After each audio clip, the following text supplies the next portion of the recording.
बिस्मिल्लाहिर्रहमानिर्रहीम, अस्सलाम वालेकुम। आप देख रहे हैं एशिया कप 2025 की स्पेशल ट्रांसमिशन हमसे क्रिकेट। मैं हूं आपके साथ अनम अहमद। नाज़रीन, खुसूसी ट्रांसमिशन है जिसमें हम बात करेंगे एशिया कप के कल होने वाले मैच की, और आज भी बड़ा इंपॉर्टेंट मैच खेला जाना है। कल इफ्तिताही मैच में अफगानिस्तान ने हांगकांग को 94 रन से हरा दिया।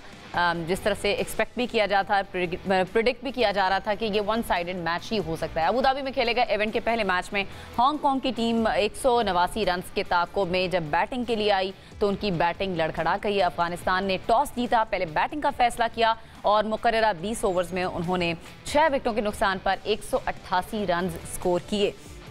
शुरू में हमने देखा जब अफगानिस्तान की टीम बैटिंग के लिए आई, वहाँ पर थोड़ा सा मुश्किल में ज़रूर डाला था अफगानिस्तान को, लेकिन फिर भी हांगकांग के हाथ से ये मैच निकलता हुआ चला गया और फिर हाथ आया ही नहीं। इसी पर बात करेंगे। हमारे साथ हमारे पैनलिस्ट मौजूद हैं। सकलैन भाई, आप सबके फेवरेट, हमारे फेवरेट। अस्सलाम वालेकुम सकलैन भाई, कैसे हैं आप? ठीक है, खैरियत से हैं? बिल्कुल ठीक है। इसी के साथ हमारे साथ स्पोर्ट्स एनालिस्ट ओवैस मोहम्मद ओवैस भी मौजूद है। अस्सलाम वालेकुम। वालेकुम सलाम, कैसे हैं आप? ठीक है, मैं बिल्कुल ठीक हूँ। आपकी खैरियत मैंने वापस आना है आपसे पूछने के लिए, लेकिन हम उस्मान को भी वेलकम करते हैं। हमारे साथ वीडियो लिंक पर मौजूद है। अस्सलाम वालेकुम उस्मान, कैसे हैं आप? वालेकुम अस्सलाम, अल्हम्दुलिल्लाह, अल्लाह का शुक्र है। वैसे तो उस्मान, आपकी भी और सकलैन भाई की भी प्रेडिक्शन जो थी वो एक ही तरफ थी। मैं इसीलिए पहले ओवैस से शुरू करना चाहूँगा। ओवैस, ये क्या था 60-40? यार छोटे बच्चे को एक चांस मिलता है ना, ट्रायल बोलती है। माफी चाहते हैं को बहुत कॉन्फिडेंस। नहीं, माफी चाहते हैं तीनों से, लेकिन मुझे असल में थोड़ा सा कॉन्फिडेंस इस सेंस में था क्योंकि जब मैंने कहा ना कि आप ट्रैक रिकॉर्ड की तरफ आप चलते हैं।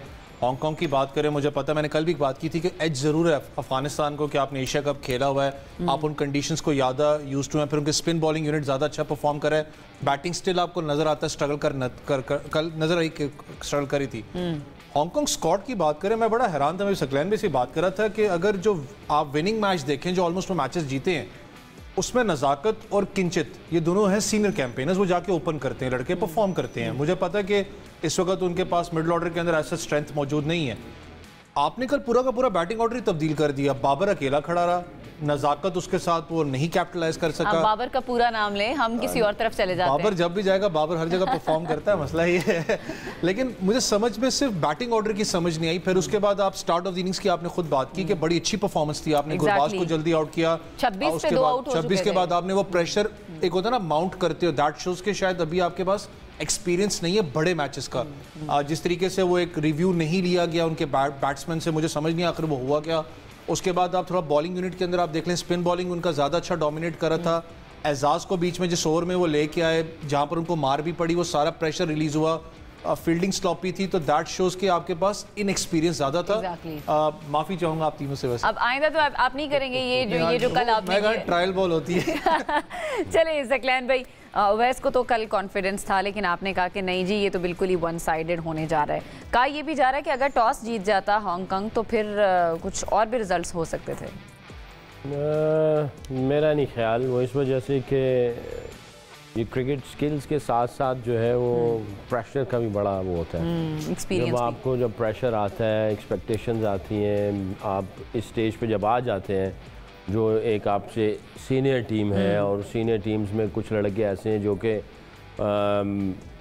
टॉप क्लास की जो फ्रेंचाइजेस हो रही हैं, क्रिकेट हो रही है, वो खेल रहे हैं और परफॉर्म कर रहे हैं, तो आपके ऊपर साइकोलॉजिकल दबाव आ ही जाता है। वहाँ से आप कैसे निकलते हैं, वो आपने अगर उस तरह के प्रेशर में अपने आप को तैयार किया होता है तभी आपके जाके करते हैं। ठीक है, जैसे ओवैस ने बताया, आई थिंक इसकी कोई गहरी निगाह थी उनके ऊपर जिसकी वजह से इसने देखा, और जो एक्सप्लेनेशन दी है कि अभी बैटिंग ऑर्डर शफल कर देना, यही होता है, आप कंफ्यूज हो जाते हैं। जब प्रेशर आता है ना तो आप चीज़ों को चेंज करना शुरू कर देते हैं। जब चीज़ें चेंज होती हैं इसका मतलब ये है कि आपकी सोचें चेंज हो चुकी हैं और आपका कॉन्फिडेंस उतना नहीं है। बिल्कुल। तो जब आप इस तरह की हरकतें करेंगे फिर जाहिर है आपका डिस्प्ले भी वैसा ही होगा। फिर एक्सपोज जब आप क्लियर होते हैं, क्लैरिटी होती है माइंड में, आपके प्लान्स बिल्कुल क्लियर होते हैं, सारे जो है वो cut for role batting order चल रहा होता है, बॉलिंग ऑर्डर चल रहा होता है, और फील्डर्स जो अपनी अपनी पोजीशन पे होते हैं, वरना फील्डर भी गलत जगह पे खड़े होते हैं, बॉलर भी गलत गेंद कर रहे होते हैं, प्लान भी समझ नहीं आ रही होती।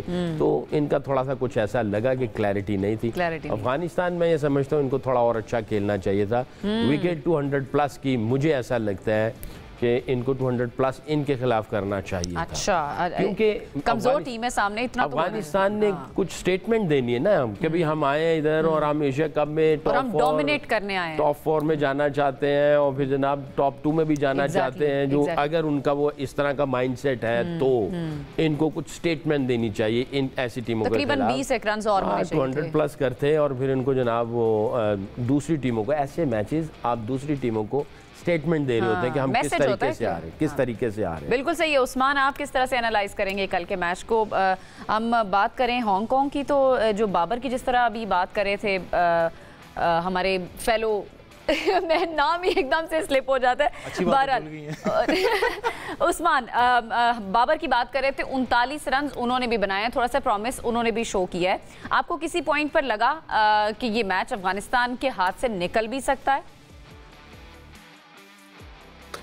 नहीं, देखें जिस तरह से आगाज़ अफ़गानिस्तान का हुआ था उसमें ऐसा लग रहा था एक स्टेज के ऊपर जब 100 से कम स्कोर के ऊपर उनके 4 आउट हो गए थे, तब थोड़ा बहुत अफ़गानिस्तान की टीम प्रेशर में कुछ लग रही थी। लेकिन उसके बाद जिस अंदाज में अज़मतुल्लाह उमर ज़ई ने बैटिंग की है, ख़ास तौर पर उन्होंने 21 गेंदों पर जो 53 रन की इनिंग्स खेली, उसने सारा मैच का जो एक पेंडुलम था वो शिफ्ट किया है अफ़गानिस्तान की तरफ। और उसके बाद जिस तरीके से जो उनके ओपनिंग बल्लेबाज हैं सदीकुल्लाह, उन्होंने जिस तरह से एक एंकर रोल प्ले किया, वो बेहतरीन इनिंग्स थी। और मैं समझता हूँ कि 94 रन्स के मार्जिन से अफ़गानिस्तान की टीम ने ये मैच जीता है और ये कम से कम एक बड़ी जीत है, क्योंकि आगे इस तरह की जो बड़े मार्जिन की जीत है वो काम आएगी। क्योंकि ये जो ग्रुप है इसको एक तरह का ग्रुप ऑफ डेथ भी कहा जा रहा है, क्योंकि इसके अंदर बाकी जो 2 टीम्स हैं वो भी आगे सुपर 4 की दावेदार बन सकती हैं, श्रीलंका और बांग्लादेश। तो इस ऐसी सूरत हाल के अंदर 94 रन से जीतना अफ़गानिस्तान के लिए बहुत अच्छा साइन है। और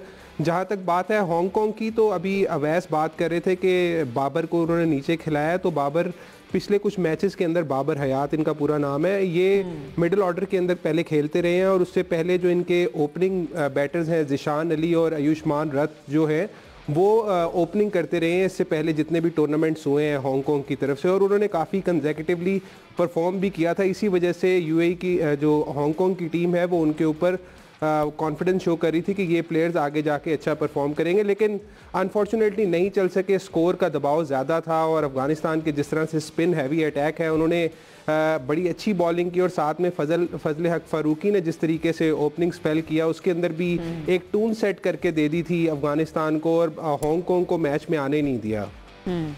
बिल्कुल सही है। वैसे आपको भी लगता है, जिस तरह मैंने अभी सकलैन भाई से पूछा था, कि अगर टॉस जीत जाता हांगकांग फिर सिचुएशन कुछ रिवर्स हो सकती थी, इसके ऑपोजिट हो सकती थी? यार रिवर्स तो आप नहीं कह सकते। ऑब्वियसली मैंने कहा ना कि जैसे सकलैन भी बात करें, दूसरे भी बात करें कि एक्सपीरियंस बड़ा काउंट करता है आपको। ठीक है, मैंने कहा हांगकांग ज़रूर अपना कुछ ना कुछ करेगा, लेकिन अफगानिस्तान जितनी कंसेक्यूटिव एक मैं कहता हूँ तगड़ी, आपको पता है ट्रांजिशन सीरीज के फॉर्म में भी आपको नजर आता है, उनके बॉलर्स फॉर्म में, बैट्समैन में भी कहता हूँ फॉर्म में नहीं हो। सकलैन भाई वाली बात बिल्कुल ठीक है कि जितना वो एक फ्लैबॉयंसी कैरी करती है अफगानिस्तान टीम, और खास करके इन कंडीशंस के अंदर मैंने कहा ना कि बेस्ट टीम है, क्योंकि इनका होम ग्राउंड रहा है। शारजा की बात करें, दुबई तो ऐसा जितना ज़्यादा नहीं रहा, इन कंडीशंस का बेहतर पता है, इनको परफॉर्म बेहतर करना चाहिए था। लेकिन अभी भी बैटिंग ऑर्डर को आप निकाल के देखो, गुरबाज परफॉर्म नहीं कर रहे, उसके अलावा उनके पास सिद्दीक की बात कर लें, इब्राहिम ज़दरान थोड़ा सा पैचेस के अंदर आपको नजर आ रहे हैं। लेकिन मिडल ऑर्डर के अंदर आप जाते हो, उमर ज़ई की हमने बात की थी, वो एक ऐसा प्लेयर है जिसको आप कहीं पर भी, चाहे आप फ्लोटर किस्म का बैट्समैन यूज़ कर सकते हो, डाउन दी ऑर्डर कर लो, आपने कहीं पर उसको एक्स्ट्रा अपना एग्रेसिव के लिए यूज़ करना, आप उसको अप दी ऑर्डर यूज़ कर सकते हो। लेकिन उमर ज़ई से आप थोड़ा सा नबी वगैरह को निकाल दें तो उनके पास अभी भी मैं कहता हूं कि जहां पर प्रेशर आया 3 से, अगर कोई एक्सपीरियंस टीम होती, अगर 3 खिलाड़ी आउट होते, अगर उनको पता होता कि हमारा टारगेट प्लान क्या होना है, उनको प्रेशराइज में रखते। आपके पास अभी भी मिडिल ऑर्डर के अंदर अफगानिस्तान के पास एज सच कोई कंस्ट्रक्टेड इनिंग्स खेलने वाला बैट्समैन मौजूद नहीं है। इनके पास हशमतुल्लाह वगैरह लड़के होते थे जो कंस्ट्रक्टेड इनिंग्स खेलते थे। अब बैट परफॉर्मेंस की वजह से ऑब्वियसली उनको अभी सुबह साइडलाइन किया हुआ है, लेकिन कंस्ट्रक्टेड इनिंग्स की बात कर रहा हूँ, प्रेशर के अंदर ये नहीं खेल पाएंगे। जैसे ऑस्ट्रेलिया के खिलाफ आपको सकलैन भी याद हो, स्पिन काम करना बंद होगी थी तो मैक्सवेल इनको जुड़ गया था। मैक्सवेल जिस तरीके से उसने इनको पैडल लगाया, सिंगल हैंडेडली ले गए। जहां पर ये सिचुएशन आएगी, ये स्ट्रगल करेंगे। अच्छी टीम है T20 की, लेकिन फिर मैं कह रहा हूँ साइकोलॉजिकली इनको प्रेशर में अगर लेके आना है, कल आपको नजर आ रहा है जहां पर राशिद खान को मार पड़ती है, पूरा का पूरी टीम का पैनिक बटन ऑन हो जाता है। आप देखो सबके चेहरों के ऊपर वो परेशानी नजर आती है। एज अ सीनियर कैंपेनर फिर मैं कह रहा हूँ कि आपको इतने मैचेस आप खेल चुके हुए हो, थोड़ा सा आपको आउट ऑफ द बॉक्स जाके भी सोचना पड़ेगा। एक किस्म की आप क्रिकेट नहीं खेल सकते, जहां पर प्रेशर आएगा उसको वापस आपने टीम में कैसे आना, ये अभी भी अफगानिस्तान बहुत ज़्यादा लैक कर रहा है। बिल्कुल आपने सही कहा सकलैन भाई, ये जो प्रेशर हैंडलिंग की बात कर रहे हैं अभी ओवैस, प्रेशर हैंडलिंग आपको लगता है अफगानिस्तान के बस की बात है या अभी उसको इसमें मजीद सीखने की ज़रूरत है? सीखने की तो ज़रूरत है, इम्प्रूव तो करना ही है। अभी तक इन्होंने कोई मेगा इवेंट्स में कुछ ठीक है नीचे अपसेट किए, अपसेट भी नहीं कहेंगे, मैचेस जीते, बट आपको उस लेवल की क्रिकेट खेलने के लिए, उस लेवल की स्टेटमेंट देने के लिए आपको ये सारी चीज़ों से गुजर के जाना पड़ेगा। अभी तक उन्होंने वो अचीव नहीं किया। अच्छी क्रिकेट खेल लें बट वो उस तरह की अभी नहीं है, यानी कुछ ट्रॉफी उठा ले, एशिया कप जीत जाए या वर्ल्ड कप के सेमीफाइनल तक चले जाएं, कोई इम्पैक्ट क्रिएट उस तरह की। हाँ, मैचेस राउंड के मैचेस में मार देते हैं, बट जब प्रेशर वगैरह आएगा उस वक्त तो आपको उसको कैसे प्रेशर को ऑब्जॉर्ब करना है, उसमें वहाँ के डिसीजंस कैसे हैं, आपकी बॉडी लैंग्वेज काम कंपोज बट कॉन्फिडेंट हो, आपके करेजियस डिसीजंस चल रहे हो, गेम को पूरा कंट्रोल किया हो, इसके लिए टाइम ये तो कॉन्फिडेंस और ये सारी चीज़ें तो अभी हमारी टीम को भी वैसे सीखने की ज़रूरत है। प्रेशर हैंडलिंग में हम भी थोड़े से वीक ही हैं। ये तो खाली पाकिस्तान को नहीं, हर किसी को ऐसा करना है। देखिए अभी टेस्ट सीरीज़ हुई है और साउथ अफ्रीका ने ऑस्ट्रेलिया को मारा, जब वहाँ पे वो भी प्रेशर वाली थी। इंडिया ने, याद आ गया आपको, बहुमा मुबारक हो आपको। हम तो भूल गए थे। याद है वसीम मजाक उड़ाता था और मैं उसको कहता था कि मेरा अगर फेवरेट कैप्टन है वो बहुमा है। वो इस वजह से टॉपिक से हट रहे हैं बट मेरा ख्याल है इधर एक्सप्लेन करना बहुत ज़रूरी है। मैं ये कहता था बहुमा का कि उस मुल्क में रहते हुए जहाँ पे कलर और इतने जनाब इस कलर के खेले होंगे, वो चल रही थी वो चीज़ें जो रेस वाली हैं, उसके बीच में उसका कप्तानी करना, जहाँ पे इन सारी चीज़ों को पहले टैकल करना, फिर टीम को इकट्ठा करना, फिर इन टीम के जो प्लान्स हैं और फिर उनको जो इस्तेमाल करना, की वजह से उनको क्रेडिट उसको फिर इस्तेमाल करना, क्योंकि आपके बैक ऑफ द माइंड ये चल रहा होता है कि यार कहीं बाद में ये बात ना आ जाए कि जनाब एक तरफ झुकाव ज़्यादा है, इसको ऐसे बैलेंस करके चलना, इसको बचा लिया, उसको फंसा दिया, बहुत सारी चीज़ें निकल सकती हैं। I don't want to go into details, but ये सारी चीज़ें हो सकती हैं। मगर देख लें उसने आई थिंक उसका प्योर इंटेंट थी फॉर साउथ अफ्रीका, और उसकी वर्क एथिक्स अच्छे थे, वो सबको लेके चलता था, क्योंकि मैंने उसको बहुत क्लोजली देखा भी था। 2022 वर्ल्ड कप हमने इनको सेमीफाइनल जब मारा था एयरपोर्ट पे, जो 3-4 घंटे इसकी जो मैंने हालत देखी, वो बहुत बेचारा गिरा हुआ था। हॉलैंड से मेरा ख्याल है गालिबन वो हार गए थे, नीदरलैंड से, और फिर हमसे हार गए, वो टीम बाहर हो गई। तो वो 2-4 घंटे जब मैंने देखे ना, तो उस वक्त मैं कह रहा था, मैंने कहा यार इसको जो दुख हुआ है मैं डिस्क्राइब नहीं कर सकता, बट इसके अंदर जो चीज़ें हैं वो मुझे ऐसा लग रही है कि ये कुछ करेगा। तो इसलिए मैंने यहाँ पे बैठे हुए कहा तो वसीम मजाक उड़ाता था, वो बहुमा की बातें करता था। वो तो सकलैन भाई की छेड़ी बना ली थी। बहरहाल coming back to the match, Usman Azmatullah Omarzai की अभी बात कर रहे थे ओवैस, वो फॉर्म में वापस आ रहे हैं। पिछले कुछ अरसे से वो उस तरह से नज़र नहीं आ रहे थे। इनिंग्स को उन्होंने एक तो बिल्ड किया, फिर दूसरा उन्होंने फिनिश भी किया। उनकी इनिंग्स को आप किस तरह देखते हैं?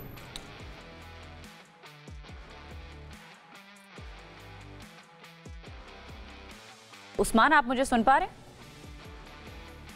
अच्छा जी, आप मुझे लगा शायद आप अवैस से ये सवाल कर रही हैं। देखें, बात ये है कि अच्छा, उमरज़ई की अगर हम बात करें तो उन्होंने जिस तरीके से इनिंग्स को लेकर चले हैं, और वो पहले भी अपना इम्पैक्ट शो कर चुके हैं अफगानिस्तान के पिछले मैचेस के अंदर भी, और आज जिस तरह से उनको मौका मिला था हांगकांग के खिलाफ, और उन्होंने एक स्टेज पर आके तकरीबन 5 उन्होंने छक्के भी लगाए हैं और एक अच्छी इनिंग्स खेली है, और साथ में जिस तरह से वो बॉलिंग के अंदर भी हैंडी रोल किरदार अदा करते हैं अफगानिस्तान की तरफ से, और इसी तरह आज बैटिंग के अंदर भी उन्होंने फिर साबित किया। और मैं समझता हूँ कि ये इस तरह के यूटिलिटी क्रिकेटर हैं कि इन्हें आप मिडल ऑर्डर के अंदर भी यूज़ कर सकते हैं, और कभी पिंच हिटर के तौर के ऊपर भी आप इनको इस्तेमाल किया जा सकता है। और जिस अंदाज के अंदर वो कल पूरे एतमाद तरीके से बैटिंग करते दिखाई दिए, उन्होंने एक बड़ी अच्छी इनिंग्स सेट की अफगानिस्तान के लिए, क्योंकि एक स्टेज पर ऐसा लग रहा था शायद अफगानिस्तान 150 तक भी ना जा सके, लेकिन फिर जिस तरह से पार्टनरशिप लग गई सदीकुल्लाह के साथ, तो वो एक बड़ा अच्छा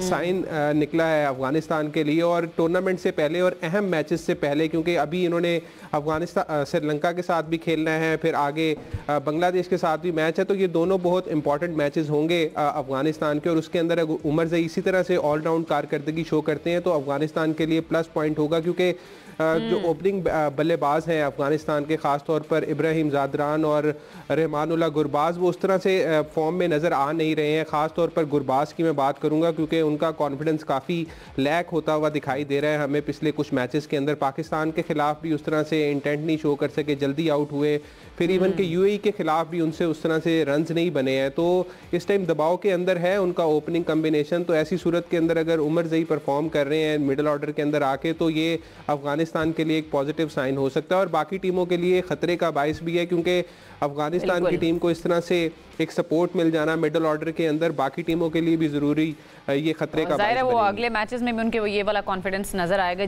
विनिंग मोमेंटम के साथ अगर आते हैं तो। वैस ये जो ओपनर हैं इनके अतल 73 इन्होंने रन्स बनाए 52 बॉल्स पर और 140 का स्ट्राइक रेट है। इनकी बैटिंग को आप किस तरह से एनालाइज करते हैं, इनकी बैटिंग स्टाइल को? थोड़ा सा अगर आप अतल की अगर बात करें तो अंडर 23 आपको याद होगा अंडर 23 एशिया कप ही था जिसके अंदर पाकिस्तान को शिकस्त हुई थी फाइनल्स के अंदर, मुझे याद है। वहाँ पर भी इस लड़के ने कंसिस्टेंट परफॉर्मेंस आपको दिखाई है। थोड़ा सा आप इनके बैकग्राउंड पे चले जाओ, मुझे पता है यहाँ तो ऑब्वियसली एक हमारा क्रिकेट बोर्ड पुराना है, यहाँ पर एक स्ट्रक्चर बना हुआ है डोमेस्टिक क्रिकेट का। आप बहुत मुझे पता है छेड़छाड़ तो होती रहती है, लेकिन डोमेस्टिक स्ट्रक्चर एक प्रॉपर बना हुआ है, यहाँ पर सेटअप है, हमें पता लगता है। वहाँ पर डोमेस्टिक स्ट्रक्चर अब जाके स्ट्रॉन्ग हो रहा है, बहुत ज़्यादा स्ट्रॉन्ग स्ट्रक्चर नहीं है। शपनजाई की इनकी लीग होती है, उसके अंदर भी आप बैक एंड पे देखें तो बहुत अच्छे इनके पास प्लेयर्स आ रहे हैं जो कि T20 मोड ऑफ क्रिकेट खेलते हैं। उधर ज़्यादा ओडी क्रिकेट नाम की चीज़ नहीं है। मैं खुद भी शायद फील करता हूँ कि बहुत जल्दी इनको जो टेस्ट स्टेटस है वो दे दिया गया होता है। इंटरकॉन्टिनेंटल कप एक होता है जो क्वालिफायर्स हम लोग खेलते रहे हैं, जो 4 डे का होता है, उसमें भी एज सच कोई बहुत ज़बरदस्त परफॉर्मेंस इनकी नहीं थी। अच्छा, अभी नहीं बनता था इनका? मैं खुद शायद फील आज तक करता हूँ कि टेस्ट स्टेटस बहुत जल्दी दे दिया गया इनको। T20 इज़ मैं शायद फील आज भी करता हूँ। लेकिन अगर इनकी ओवरऑल टीम की आप बात करें, खास करके अतल की बात करें, जिस सिचुएशन के अंदर कल उमर ज़ई की तो हम बात कर रहे हैं, वो लड़का डिफरेंट एक कैलिबर का बैट्समैन है। ज़्यादा ज़रूरत थी कि आपका ऊपर का प्लेयर जो उनसे वो परफॉर्म करके थे। वहाँ पर उमर ज़ई के साथ अगर वो पार्टनरशिप ना लगती तो 150 जैसे उन्होंने बात की 150 आई गेस टोटल होता, शायद 150 से भी कम होता, इससे भी कम हो सकता, क्योंकि फील्डिंग लूप होल्स बहुत ज़्यादा कल आपको नजर आए। फिर मैंने कहा ना कि वो जो कैप्टनसी डिसीजन मेकिंग होती है चीज़, जब एजाज को मार पड़ रही थी, जो एक कैप्टनशिप वाली आप कह सकते हो कि एक्सपीरियंस होता है, उसकी कमी कल आपको नजर आ रही थी हांगकांग में। लेकिन कल अतल ने जिस तरीके से एक इनिंग्स बिल्ड की है, आप उनकी शॉट्स देखें तो वो कहते हैं ना कि हमेशा जो एक दलेर बैट्समैन होता है वो ज़्यादा स्ट्रेट हिट्स करता है। वो नज़र आपको है, जो एक बाबर ने मैं कहता हूँ 2-3 शॉट्स खेली थी उसके खिलाफ राशिद के, तो नज़र आया कि डाउन द ग्राउंड जब आप खेलते हो दैट शोज के आप कितने कॉन्फिडेंट हो स्पिन के खिलाफ खेलने में। तो अतल ने भी 1-2 शॉट्स बड़ी ज़बरदस्त खेली हैं। लेकिन इंपॉर्टेंट कैरेक्टर फिर ये है कि आप इनके ऊपर के जो 2-3 बैट्समैन को देख लें, उनको परफॉर्म करना पड़ेगा। खास करके गुरबाज की बात करें, क्योंकि वो जितना एक प्रेशर जो उनसा वो इनहेल कर चुके हैं। ट्राई नेशन सीरीज की बात कर लें, जो फैंस हैं उनके आपको पता ऑब्वियसली प्रेशर भी एक बिल्ड हो रहा होता है। फिर अफगानिस्तान टीम बहुत ज़्यादा रिलाई करती है। वो शहजाद की जगह पे आया था, बहुत इशू भी बने थे जब शहजाद उनके ओपनर होते थे। उसने कंसिस्टेंट परफॉर्म करके दिया आपको गुरबाज ने। लेकिन अगर ये मिडिल ऑर्डर परफॉर्म नहीं करता तो फिर आगे दूसरी टीमों के साथ भी मैचेस हैं सारे हांगकांग के साथ, या पहले कह चुके ग्रुप ऑफ डेथ है। exactly. और इधर अगर आपका मैंने कहा ना जहां पर ये चले आपको एक एज है कि यहाँ पर थोड़ा सा स्पिनिंग ट्रैक है, आपके स्पिनर्स तो 4 डोमिनेट कर रहे हैं, लेकिन आगे कोई टीम आई जिसके आगे स्पिन डोमिनेशन आपकी ना चली तो आपका बैकअप प्लान क्या? इनके पास बैकअप प्लान नहीं है मौजूद। अगर आप करीम जन्नत की बात करें, मुझे आज भी थोड़ा सा होता है, अच्छा ऑलराउंडर है, लेकिन पाकिस्तान के खिलाफ सकलैन भाई बल्कि खुद कोच थे सुकत, आपको आसिफ ने उसको मारा था, आपको याद हो। उसके बाद उसने अगर परफॉर्मेंस की बात करूं थोड़ा डिक्लाइन उसके अंदर आया, लेकिन उसको कंसिस्टेंटली अगर आप खिला रहे हो, 5वें नंबर पर भेज रहे हो, दैट शोज कि आपके पास मिडिल ऑर्डर के अंदर स्ट्रेंथ मौजूद नहीं है। बिल्कुल सही है। सकलैन भाई, एक तो मुझे ये बताएं कि इनकी बैटिंग ऑर्डर में आपको डेप्थ नज़र आती है अफगानिस्तान की? ठीक है, अभी तो एक हल्की टीम के साथ मैच था, ये निकाल लिया, लेकिन आगे जाकर जब बड़ी टीमों के साथ मुकाबला होना है, कोई डेप्थ आपको नज़र आती है इनमें? ये शुरू से ही ऐसी है, ये नहीं कि इनकी पूरी आपको डेप्थ नज़र आ रही हो, 5 से लेके 1 से लेके 7 तक पूरे इसी तरह चल रहे हैं। इनकी बैटिंग जो है वो आपको इस तरह की नज़र नहीं आएंगी। हाँ, कभी टॉप ऑर्डर में आपको गुरबाज फॉर्म में नज़र आएगा तो वो टीम को लेके चल रहा होगा, कहीं नीचे से जो है नबी आ जाएगा, कंसिस्टेंसी नहीं है, वो चीज़ नहीं है। वो बैटिंग में मुझे ऐसा लगता है कि इनकी जो यूनिटी है वो उस तरह नहीं, और हर दफ़ा कंसिस्टेंट पूरी टीम क्लिक नहीं करती है। 2 करते हैं, 1 नहीं करता, 3 नहीं करते, 2 करते हैं, इस तरह करके चल रहे होते हैं। जब तक ये सारी चीज़ें आएंगी तब जाके आपको पता चलेगा। देखें, अगर आपने एक मैच जीतना है तो 1-2 प्लेयर आपको जितवा देंगे। टूर्नामेंट जीतने के लिए आपकी टीम का सबका अपने अपने रोल को अच्छे तरीके से डिस्प्ले करना और सबका मिल के चलना वो बनता है। इसीलिए कभी इनकी बॉलिंग में 3 बंदे अच्छा कर रहे होते हैं, 2 स्ट्रगल कर रहे होते हैं, बैटिंग में कभी 2 कर रहे होते हैं, बाकी सब फ्लॉप कर रहे होते हैं, तो इस तरह आप जीत नहीं सकते। आपको बॉलिंग यूनिट इनका ओवरऑल किस तरह से लग रहा है, खासतौर पर फास्ट बॉलिंग की बात करें? मेरा ख्याल है कि मुझे आज स्पिन पे आ जाए तो जैसे अवैस कह रहा है, आई टोटली एग्री, स्पिन पे ये किसी को भी मुसीबत डाल सकते हैं क्योंकि इनके स्पिन डोमिनेंट है। फास्ट बॉलर ठीक है, अच्छे हैं, मगर ये रिलाय नहीं करते हैं फास्ट बॉलर्स के ऊपर इतना ज़्यादा। हाँ, अनलेस अनटिल के बहुत ज़्यादा गेंद स्विंग सीम हो रहा है तो अर्ली ऑन आपको ऊपर से ये आपको जो है वो टॉप ऑर्डर उड़ा के देंगे, कुछ ना कुछ काम कर देंगे, बट ज़्यादातर हैविली स्पिन के ऊपर। लेकिन सकलैन भाई, जब तक यंगस्टर्स नहीं आएंगे, अब राशिद खान है, मोहम्मद नबी हैं, ये तो अब सीनियर होते जा रहे हैं और कुछ अरसे में शायद ये होंगे भी नहीं टीम में, लेकिन क्या अफगानिस्तान इस पर काम कर रहा है कि हमने अगली जनरेशन में जो नई टीम आएगी या नए बच्चे आएंगे उनको भी वो चीज़ ट्रांसफ़र करनी है? स्पिनर की अगर बात कर लें, देखें ये नूर जो है वो यंग लड़का है, ये बच्चे, ये मेरा ख्याल है 20-21 साल का है, 21 साल का है वो, तो अभी आया है वो, 2 साल हुए मेरा ख्याल है उसको आते हुए। IPL भी खेल लिया और अभी भी अच्छी परफॉर्मेंस दे रहा है। अगर आप इसमें देखें तो उसने 4 ओवर में 16 रन देके 1 आउट किया और मेरा ख्याल है हांगकांग वालों को तो समझ ही नहीं आ रही थी कि नूर कर क्या रहा है। तो इनके पास पोटेंशियल है। आप तो यकीन करें कि आपको अफगानी अब दुनिया में हर जगह खेलते नज़र आ रहे होते हैं। क्रिकेट का जो रुझान अफगानिस्तान में है वो दुनिया में कहीं नहीं है।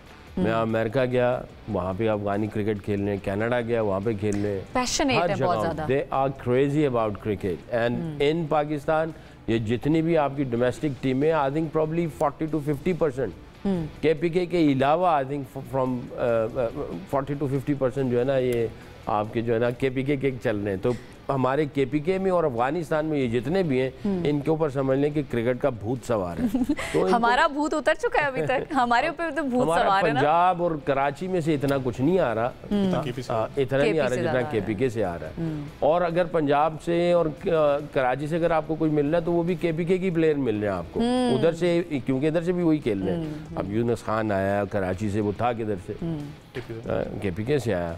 आपको जो है वो जड़ें उधर से ही मिलेंगी, वहीं से मिलनी, क्योंकि उधर भूत सवार है क्रिकेट का। तो अफगानिस्तान के अंदर भी ऐसे ही है, वो क्रिकेट के लिए पागल है वो, और हर जगह पे मिलेंगे। तो इनको मिलता रहेगा, बट सियासत से पाक हो, सही कट फॉर सियासत से पाक हो, कट फॉर रोल डिफाइन किया जाए। मुझे यहाँ पे थोड़ा सा इनका बैटिंग ऑर्डर में मुझे बड़ा अजीब सा लगा, नबी ऊपर चला गया, हालांकि ये नबी का नंबर नहीं था। नबी थोड़ा सा लोअर ऑर्डर चलता है, वो बहुत ही ऊपर आ गया, 4थे-5वें पे आ गया ये ना। विकेट्स जो गिर रही थी स्टिल आपकी चाहे विकेट गिरे ना गिरे, देखें टूर्नामेंट का जो पहला मैच होता है उस टीम का जो थिंक टैंक है वो पहले मैच से अगर फाइनल 11 बना देता है तो ये फाइनल 11 उसकी बेस्ट फाइनल हो जाती है। 1 नंबर 2 बैटिंग ऑर्डर के एतबार से अगर सेटल्ड नंबर है तो इसका मतलब है अब आपके पास सेटल्ड प्लान भी है बैटिंग का। और बॉलिंग के अगर आपके पास सेटल्ड बॉलर है और उनके प्लान्स हैं कि कौन सा पहला ओवर करेगा, कौन सा छठा करेगा, कौन सा आखिरी ओवर करेगा, तो नंबर के एतबार से तो आपकी बॉलिंग प्लान सेटल्ड है। इतना अगर सॉर्टेड होंगे तो दूसरी टीमों पे इंपैक्ट भी क्रिएट होगा, आपका इंप्रेशन भी जाएगा और डर भी आप बिठा सकते हैं। और अगर फील्डिंग की पोजीशंस भी सबको पता है अपने अपनी, तो सेटल्ड है, तो आपकी बॉलिंग बैटिंग फील्डिंग के प्लान सेटल्ड है और आपकी बेस्ट 11 आपने सिलेक्ट कर ली है। कैप्टन के लिए और थिंक टैंक के लिए इट्स ईजी होगा, ऑटो पायलट लगती और चीजें चल रही होती, साथ में आप लर्निंग को अटैच करते हैं। बट यहाँ पे इन्होंने ऊपर नीचे किया अफगानिस्तान ने थोड़ा सा, I am not happy for it. Alright हो सकता है अगले मैचेस में वो वापस उसी फॉर्म में आ जाएं, उसी बैटिंग ऑर्डर खेलेंगे। चलिए हमें ब्रेक की तरफ जाना है, ब्रेक से वापस आएंगे, डिस्कशन को यहीं से कंटिन्यू करेंगे, हमारे साथ रहिए।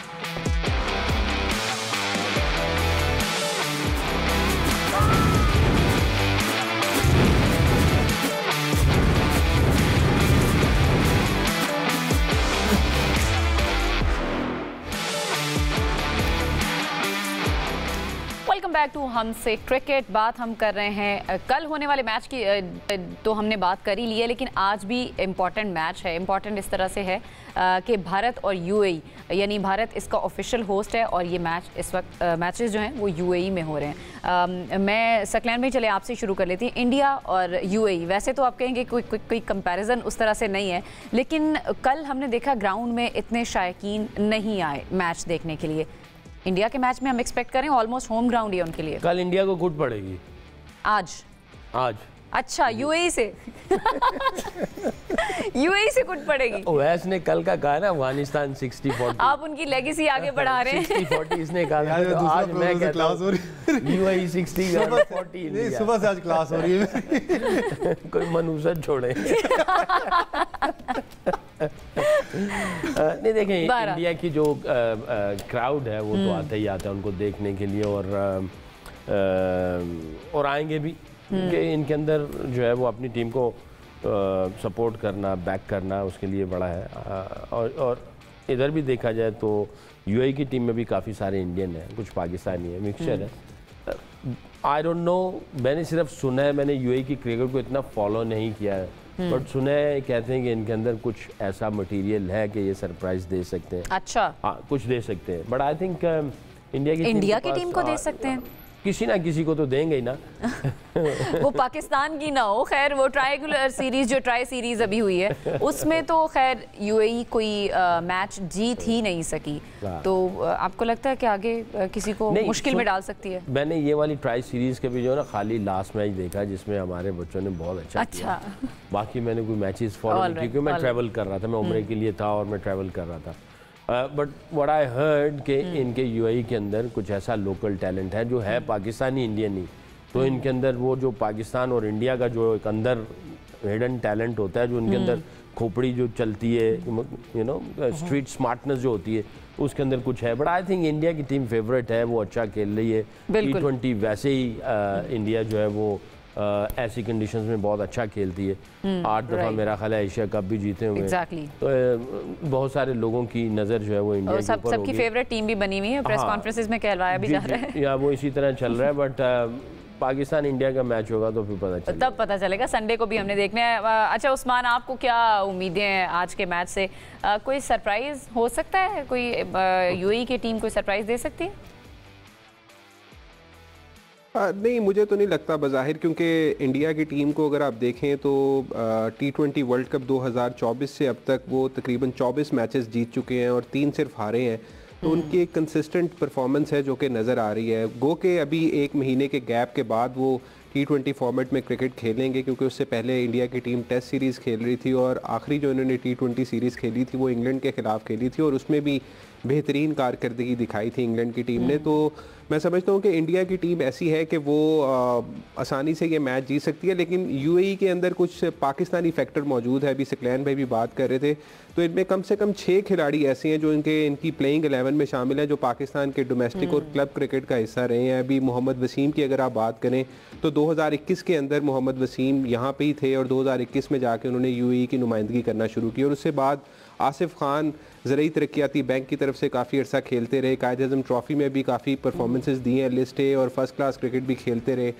पाकिस्तान के डोमेस्टिक क्रिकेट के अंदर। तो मैं समझता हूँ कि आसिफ खान ने जिस तरह से ट्राई नेशन सीरीज़ के अंदर पाकिस्तान के ख़िलाफ़ 77 रन्स की इनिंग्स खेली थी, तो समझता हूँ कि कहीं ना कहीं पे एक टफ़ टाइम दे सकते हैं, लेकिन मुझे नहीं लगता कि यूएई सरप्राइज़ करेगी इंडिया को और इंडिया वो मैच हार जाएगा, ऐसा हो नहीं सकता है। लेकिन हु नोज़, T20 क्रिकेट है, कोई भी टीम जीत सकती है अगर दिन आपका अच्छा है, और अगर आपका कोई भी एक प्लेयर चल जाए तो आप गेम का पासा जो है आपकी तरफ से पलट जाता है। तो मैं समझता हूँ कि एक अच्छा मैच हो सकता है अगर यूएई की टीम कुछ स्कोर बोर्ड के ऊपर अच्छे रन्स कर दे। अगर पहले बैटिंग उनको मिल जाती है तो अगर 150 या 160-70 के करीब भी अगर वो रन्स करते हैं तो एक अच्छी इंटरटेनमेंट फैंस को मिल सकती है। जो फैंस है ना उस्मान, वो भी इसी चीज़ का इंतजार कर रहे थे कि अच्छी एंटरटेनमेंट हो, एटलीस्ट अच्छा मैच हो जाए।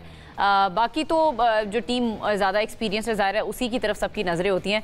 मैं अवैस आपसे, अब आप समझ गए ना मैं क्या पूछना चाह रही हूँ। सुबह से क्लास आज हो रही है। नहीं, आप जनरली आप बताएं, आपको क्या लग रहा है, कोई सरप्राइज दे सकती है यूएई की टीम? या क्योंकि इंडिया की टीम में भी तब्दीलियां हैं, अब वो वाली टीम तो है नहीं जिसमें विराट कोहली होंगे, जिसमें उनके बड़े नाम होंगे, तो आपको लगता है कि अभी नहीं? देखिए, सरप्राइज एलिमेंट तो मैं नहीं कह सकता, क्योंकि ऑब्वियसली इंडिया का जो एक ट्रैक रिकॉर्ड है और जिस तरीके से वो खेलती हुई आई, ऑब्वियसली एक एज उनके पास है। मुझे पता सूर्य कुमार यादव पे प्रेशर जरूर होगा, 19 मैचेस में शायद 16 जीत चुके हैं और वो जो प्रेशर उनके ऊपर माउंट हो रहा है, जो मामला हुआ है पाकिस्तान वाला, तो ऑब्वियसली उनके ऊपर एक होता है कि यार मैंने जिस तरीके से विराट कोहली, रोहित शर्मा परफॉर्म करते हुए हैं, हमने वही चीज़ लेगेसी कैरी करनी है, तो प्रेशर ऑब्वियसली बिल्डअप होता है। फिर खाली आप इंडियन टीम को सूर्य कुमार यादव को ना देखें, पीछे उनके 3 कप्तान खेल रहे हैं, जिसमें शुभमन गिल भी है, जसप्रीत बुमराह भी खेल रहा है और उसके अलावा हार्दिक पांड्या भी खेल रहा है। लेकिन मुझे आज भी फील होता है कि शायद ये पूरा का पूरा जो एक्सपीरियंस है ना, जो जसप्रीत बुमराह कैरी करते हैं, वो बड़ा इंपॉर्टेंट होगा, क्योंकि वो 2024 के बाद T20 नहीं खेले हैं, वो बड़े एक लॉन्ग स्पेल के बाद वापस आ रहे हैं रीहैब के बाद। ये विकेट्स डिफरेंट है एज कम्पेयर टू जो कि जसप्रीत बुमराह, जिस पे आपको पता है one of the best test bowlers हैं, इसमें कोई डाउट नहीं है। लेकिन यूएई की थोड़ी सी, मुझे ना बैटिंग के अंदर चले मैं आऊँगा, लेकिन बॉलिंग डेप्थ की अगर बात करूँ, सबसे बड़ा जो झटका इस वक्त उनके लिए, चले पहले पॉजिटिविटी की बात करें, एक अच्छी बात है जुनेद उनके पास फास्ट बॉलर हैं, जो पाकिस्तान के खिलाफ भी खेल रहे थे, 100 खिलाड़ी आउट कर चुके हैं पहले यूएई के बॉलर हैं। इनके पास एक लड़का जहूर खान होता था, राइट आर्म पेसर, उसके पास लीग्स का बहुत ज़्यादा एक्सपीरियंस है। T10 की बात कर लें, T20 की बात करें, यहाँ तक कैरेबियन की बात करें, अनफॉर्चुनेट है वो इंजर्ड है, उसका ना होना वो नज़र आता है कि आपके पास जो एक विकेट टेकिंग ऑप्शन होती है ना पेस बैटरी की, वो कहीं ना कहीं आपको थोड़ा सा वो कर रही है। फिर बासिल एक लड़का इनके पास होता था, तो थोड़े से चेंजेस हैं यूएई टीम के अंदर, लेकिन उनका स्पिन अटैक बहुत अच्छा है। अब पेसर्स की बात करें, सागिर उनके पास लड़का है, वो थोड़ा पैचेस के अंदर मैं कह रहा हूँ परफॉर्म बहुत अच्छा किया है। बैटिंग के अंदर जब आप आते हैं, पूरा का पूरा जो यूएई का कैलेंडर है वो घूमता है आसिफ खान पे, या उनके घूमता है जो कप्तान है अपना मोहम्मद वसीम पे। वसीम को एक अच्छा एक्सपीरियंस हो चुका है T20 मैंने कहा, या T10 का वो नज़र भी आया, जिस तरीके से ट्राई नेशन सीरीज में उन्होंने खेला, आसिफ ने नज़र आया। लेकिन मसला ये आता है कि जो डिसूजा जो इसको 1 डाउन खिला रहे हैं, मिडल ऑर्डर के अंदर खिला रहे हैं, एज सच कोई इंप्रेसिव इनिंग्स अभी आपको नज़र नहीं आ रही। वो जो एक बिल्डअप कहते हो ना कि आप जिस तरीके से वसीम आते हैं, ऊपर से एक बड़ा अच्छा स्टार्ट दे देते हैं, लेकिन उस मोमेंटम को कैरी करना है, वो मोमेंटम नहीं मिल पा रहा। ऑब्वियसली छोटी साइड है, अभी सीख रही है, लेकिन जो T20 है चाहे T10 है, उसने इनको ग्रूम बहुत अच्छा किया। लेकिन इंडिया, फिर मैं कह रहा हूँ कि ऑब्वियसली फेवरेट्स है, लेकिन अभी आपने प्रेडिक्शन नहीं देनी, वो मैं एंड पे ही पूछूंगी। मैं सिर्फ इस चीज़ पे कह रहा हूँ कि थोड़ा सा मुझे ये ज़रूर है, क्योंकि स्पिनिंग ट्रैक, फिर मैं कह रहा हूँ इंडिया की, अगर जो कल सकलैन में बात कर रहे थे, आप सकलैन में अगर पूरा स्क्वाड निकाल के जो उनका फिक्चर्स देखें, आपने ज़्यादा मैच खेले दुबई स्पोर्ट्स सिटी में, जो कि स्पिनिंग ट्रैक है, वो आपको पता है हमेशा वो अपना एज तो लेते ही लेते हैं। इस वक्त इनकी टीम के अंदर अगर आप उठा के देखें, 5 से 6 स्पिनर्स इनके पास मौजूद हैं, बैटिंग ऑलराउंडर्स भी आप कह सकते हो, जेन्युइन 3 स्पिनर्स मौजूद हैं, तो पूरा का पूरा नजर आता है कि सर्कमस्टांसेस इनका ज्यादा स्पिन बॉलिंग पे दारोमदार है। ऑलराइट, सकलैन भाई, जो भारतीय टीम के कैप्टन है सूर्य कुमार यादव, वो बड़ी अच्छी परफॉर्मेंसेस भी देते हुए आए हैं। आप उनको एज अ कैप्टन उस रोल में आप किस तरह से देख रहे हैं उनको? कुछ लोग कह रहे हैं रोहित शर्मा का रिफ्लेक्शन भी आता है जब वो बात करते हैं, या उनका जो स्टाइल है, उसके अंडर खेला है, उसके साथ खेला, तो चीज़ें आ ही जाती हैं, ट्रांसफ़र हो ही जाती हैं, माइंडसेट ट्रांसफ़र होता है। जब आप ड्रेसिंग रूम शेयर करते हैं, देख रहे होते हैं कि आपके जो कैप्टन्स हैं वो किस तरह चीज़ों को ऑपरेट कर रहे हैं, कम्युनिकेशन कैसे है, उनके डिसीजंस लेते हैं, उनकी बॉडी लैंग्वेज कैसे है, तो आप सीखते ही हैं, ऐसा नहीं है कि आप नहीं सीखते। आई थिंक उसकी परफॉर्मेंस अपनी भी अच्छी है, टीम की भी परफॉर्मेंस बहुत अच्छी है। मेरा नहीं ख्याल कि इस एशिया कप में जो है वो जाएगा तो कोई अंडर प्रेशर लेके जाएगा कि जी रोहित शर्मा नहीं है, विराट कोहली नहीं है, दूसरे लड़कों ने भी बहुत आउटस्टैंडिंग किस्म की परफॉर्मेंस दी है और बड़ी अच्छी फॉर्म में है इनकी।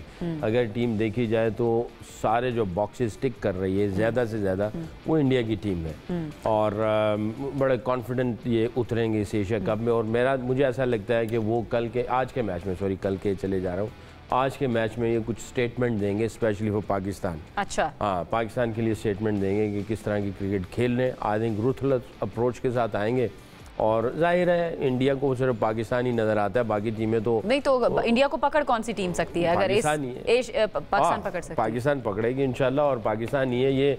अगर एशिया कप में आता है तो उनको सिर्फ जो डर लगता है वो पाकिस्तान से लगता है, बाकी किसी टीम से नहीं लगता। अफगानिस्तान की टीम भी बड़ी एग्रेसिव क्रिकेट खेलती है, इंडिया के लिए मुसीबत डाल सकती है। बट आई थिंक इंडिया उसको पता है कि इनको कैसे पकड़ना है। इंडिया अफगानियों को आप थोड़ा सा जज्बाती कर दें, आप थोड़ा सा उनके इमोशंस के साथ खेल लें, प्रेशर कैसे क्रिएट करना है, वो इंडिया उनको पकड़ लेता है आराम से। मगर पाकिस्तानियों के खिलाफ जो है वो उनकी सोच कुछ और होती है सकलैन पे। लेकिन हम लोग इतनी हाई होप्स अपनी बना लेते हैं, लेकिन एट द एंड जब मैच का दिन आता है, खासतौर पर इंडिया पाकिस्तान का, पाकिस्तानी शायकीन उनकी जो दिल की धड़कनें वो तेज़ हो जाती हैं, क्योंकि पिछले कुछ अरसे से हम उम्मीद ही करें और दुआई करते रहते हैं कि काश हमारी टीम इंडिया के आगे बेहतर परफॉर्म कर जाए। आपको कोई एक्सपेक्टेशंस हैं?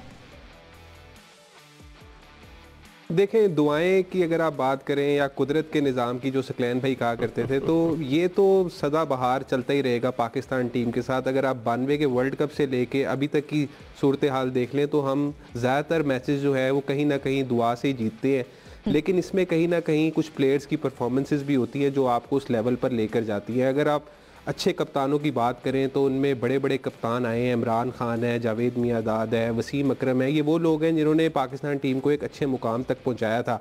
और इवन कि अब अगर आप सलमान अली आगा को कप्तान बना रहे हैं तो फिर उसके ऊपर ट्रस्ट करें और उसके जो प्लेयर्स हैं, उसके जो 11 खिलाड़ी हैं, उनको मुकम्मल सपोर्ट दें ताकि पाकिस्तान टीम जब मैदान में उतरे तो उन्हें ये ना हो कि यार हमारे पे अगर वो टीम हार जाएगी तो हमें हमारी आवाम ही गालियां देगी या हम पर तनकीद करेगी। तो इस चीज़ को हमें अवॉइड करना है और हमें एक स्पोर्ट्समैन स्पिरिट का मुजाहरा करना है इस टीम के साथ, क्योंकि अब जो टीम है इसके अंदर ना तो बाबर है ना रिजवान है।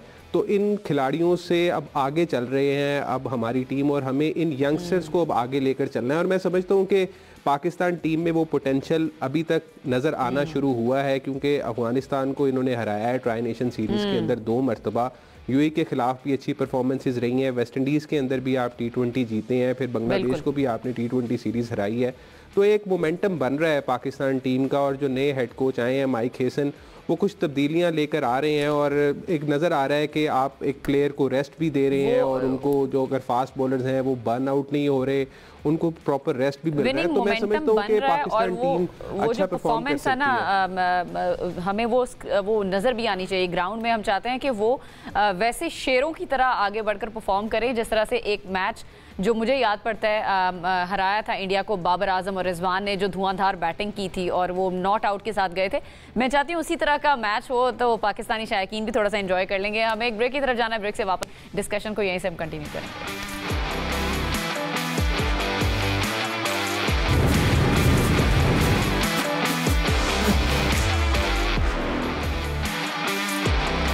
के बाद आपको कहेंगे खुशामदीद। ओवैस, आज के मैच पे ज़रा आ जाते हैं। मुझे बताएं कि टॉस का कितना इंपॉर्टेंट रोल होगा आज। अगर इंडिया टॉस जीतता है तो क्या फैसला होगा? अगर यूएई यानी कोई भी टीम टॉस जीत का क्या फैसला करेगी? डर लगता है तो कहते हुए लेकिन टॉस ऑब्वियसली जब ऐसे मैचेस हों तो उसके अंदर मैं कहता हूँ अब जितनी क्रिकेट हो चुकी है टॉस एज सच ज़्यादा मैटर नहीं करता, क्योंकि जो भी आपको मोमेंटम मिला होता है या जिस टूर्नामेंट के अंदर आप होते हो, आपका गिवन डे और ख़ास करके जो कॉम्बिनेशन खिलाते हो, ट्रस्ट कितना है वो बड़ा इंपॉर्टेंट यहाँ पर होता है।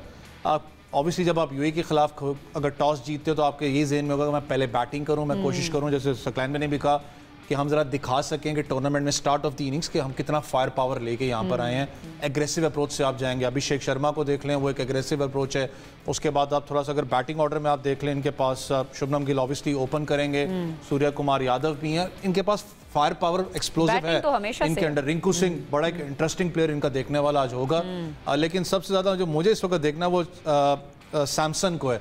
अच्छा। क्योंकि जितनी डिबेट उसके ऊपर हुई है, इनके पीछे आपको पता पांड्या भी था, सॉरी इनके पीछे अगर दूसरे विकेट कीपर्स की बात करूं तो एक लाइन पीछे लगी हुई थी, उनको वो पास ऑन करके संजू सैमसन बड़ा तगड़ा प्लेयर है, लेकिन जिस तरीके से वो आए हैं, क्योंकि अगर आपको रिसेंटली भी अगर आपको याद हो तो प्रेशर भी ज्यादा होगा, तो मैं वो देखना चाहता हूं कि उसकी परफॉर्मेंस किस सेंस में होती है। वरना बहुत अच्छा प्लेयर है, लेकिन मेरे लिए टॉस जीत के इंडिया बैटिंग पहले करेगा। और जो हम बात कर रहे थे सकलैन भाई, शायद फायर पावर जो उनसे ऑब्वियसली वो दिखाना चाहेंगे। जैसे अफगानिस्तान को एक एज मिल गया ना कि आपका इस वक्त रन रेट टॉप पे है, इनकी भी कोशिश होगी कि रन रेट जितना हो सके हम टॉप पे लेके जाएं और फायर पावर दिखाएं। और सकलैन भाई कितना स्कोर कितना होना चाहिए आज टोटल? जिस तरह आपने कहा कि आज पिछले मैच में 200 प्लस होना चाहिए था, इस मैच में भी आप एक्सपेक्ट करें? देखिए अभी पिच रिपोर्ट का पता नहीं है कुछ कि पिच कैसी है। डेफिनेटली इंडिया जो है यहाँ पे 200 प्लस जाने की कोशिश करेगा, बट हो सकता है उससे ज़्यादा भी हो, मगर कंडीशंस का कुछ पता नहीं, हमें कोई पिच रिपोर्ट आई नहीं है तो उसके ऊपर मैं ये नहीं कह पाऊँगा। बट डेफिनेटली इंडिया स्टेटमेंट देगा और स्टेटमेंट देनी उन्होंने आज के मैच में ख़ास तौर पे पाकिस्तान को कि हम किस तरीके की क्रिकेट खेलेंगे। और बाकी जो अवैस ने बताया इन सारे खिलाड़ियों का, देखिए इनके सारे खिलाड़ी जो है ना ये टॉप परफॉर्मर है, इन्होंने IPL में बड़ी परफॉर्मेंसेस दी हुई हैं, बहुत एविडेंस उन्होंने दिए हैं, टिक बॉक्सेस किए हुए हैं। बट ये मैच इनके लिए बस समझें हलवा है आज का मैच, और इसमें हो सकता है ये 5वें गेयर में क्रिकेट खेलें। अगर गेयर में मैसेज देने के लिए दूसरी टीम 5वें गेयर में जाएं और शायद वो टेस्टिंग कर रहे हो कि हमने 5वें गेयर में अगर हमें खेलनी पड़ गई क्रिकेट तो हम कैसे जाएंगे, चौथे गेयर में, तीसरे गेयर में नहीं जाना, तो 5वें गेयर में जाएं। खास तौर पे बैटिंग में, बॉलिंग में तो ये ऊपर से आती हैं अटैक करने के लिए, बुमराह शुमराह जो आते हैं वो अटैक करने के लिए आते हैं। और आज का मैच जो है इनके लिए इतना वो नहीं है, कोई इतने मसले वाली बात नहीं है। चले उस्मान, आपकी नज़र में भारतीय टीम से और यूएई की टीम से भी अगर मैं देखूं तो एक्स फैक्टर आपको कौन नज़र आ रहा है? आई थिंक इंडिया के अंदर तो ज़्यादातर प्लेयर्स ही मैं समझता हूँ कि सारी एक्सपेक्टर है। जसप्रीत बुमराह अगर बॉलिंग के अंदर आप बात करें बिल्कुल, क्योंकि जिस फॉर्म के अंदर वो उनकी टीम नज़र आ रही है, और लेकिन इसमें कोई घबराने की बात नहीं है पाकिस्तान टीम के लिए या बाकी टीमों के लिए। कोई एक टीम हारती है, एक टीम जीतती है, लेकिन अगर बात करें इंडिया के दीगर प्लेयर्स की तो ख़ास तौर पर जिस तरह से अगर आप ओपनिंग उनका ऑर्डर देखें तो उसमें शुभमन गिल और अभिषेक शर्मा जिस तरह से आगाज़ फराहम करते हैं। पिछले जो मैचेस उन्होंने खेले थे उसमें शुभमन गिल नहीं थे। शुभमन गिल की अब बतौर वाइस कैप्टन इस टीम में वापसी हुई है। उससे पहले संजू सैमसन ओपनिंग पोजीशन के ऊपर बैटिंग कर रहे थे इंडिया की तरफ से, लेकिन अब क्योंकि टाई पड़ गया है संजू सैमसन का और जितेश शर्मा का, तो इनके दरमियान अब देखते हैं कि कौन से खिलाड़ी को इंडिया की जो मैनेजमेंट है वो इस मैच के अंदर खिलाती है, क्योंकि शुभमन गिल ओपनिंग ऑर्डर के ऊपर ही खेल रहे हैं और वो शायद अपनी पोजीशन चेंज भी नहीं करेंगे। और उसके अलावा हार्दिक पांड्या इनके बड़े अच्छे प्लेयर हैं और ऑलराउंड परफॉर्मेंस उनकी पिछले एशिया कप के अंदर भी और इवन T20 वर्ल्ड कप के अंदर भी उनकी परफॉर्मेंसेस किसी से ढकी छुपी नहीं रही हैं। और अगर आप यूएई की बात करें तो यूएई के अंदर मोहम्मद वसीम उनके कैप्टन हैं, ओपनिंग करते हैं और अच्छे प्लेयर हैं और स्ट्राइक रेट भी उनका 140 प्लस है। तो मैं समझता हूँ कि वो एक अच्छा एक्स फैक्टर क्रिएट कर सकते हैं अगर ओपनिंग के ऊपर आकर उनको पहले बैटिंग करने का मौका मिलता है। फिर इसमें मिडिल ऑर्डर के अंदर आसिफ खान की मैंने पहले भी बात की थी, वो अच्छे पावर हिटर हैं, अच्छे स्ट्रोक मेकिंग करते हैं, तो यूएई के लिए एक अच्छा साइन साबित हो सकते हैं। और अगर बॉलिंग के अंदर उनके पास जुनेद सदीकी हैं, जवादुल्ला हैं, उसके अलावा हैदर अली हैं, तो ऑप्शंस हैं यूएई के पास भी। लेकिन इंडिया क्योंकि एक सुपीरियर टाइम है तो हो सकता है कि वो दबाव के अंदर होंगे। चलें आप अपनी प्रेडिक्शन दे दें जरा। नहीं, मुझे तो इंडिया के साथ ही मैं जाऊंगा। नहीं, कितने परसेंट आप इंडिया कह सकते हैं मेरी तरफ से? 80-20 ठीक है, ठीक है। उस्मान भी मेरी वाली नहीं देना नहीं, 80 टुवर्ड्स इंडिया वो कह रहे हैं चले जी, आपकी प्रेडिक्शंस जो सी हैं, मैं ऑब्वियसली 90% इंडिया को दूंगा, 10% आप दे सकते हैं। लेकिन जो एक उस्मान मैंने बात की, फिर मैं कह रहा हूँ कि वसीम का जो फैक्टर है और आसिफ खान का, वो इम्पोर्टेंट ज़रूर है। लेकिन जब मैं क्योंकि उस टीम से खेला हुआ हूँ, आपको 2-3 प्लेयर्स के ऊपर आप कभी भी बड़ा मैच नहीं जीतते। आपके प्लेयर को कॉम्बिनेशन में। तो आपकी 90-10 है। सकलैन भाई, योर प्रेडिक्शन? 100 इंडिया। 100? आपने 1% 99 भी नहीं किया? अनलेस के कोई वो अनलेस वाला मार्जिन तो आप रखें। 98-99 नो 100% इंडिया ये, क्योंकि अगर ये करता है तो इनके लिए मेरा ख्याल है यूएई के लिए यही बहुत बड़ी बात होगी कि इन खिलाड़ियों के साथ खेल के कुछ सीखें। मैं सकलैन भाई के साथ अभी जितने भी प्रोग्राम किए पहले कि 100% इन्होंने किसी भी टीम के लिए प्रेडिक्शन दी है। चलें जी, मैच होगा तब पता लगेगा कौन सी टीम किस टीम पर हावी होती है। हमें प्रोग्राम को करना है क्लोज। मुझे दीजिए इजाज़त, अल्लाह ने के बाद।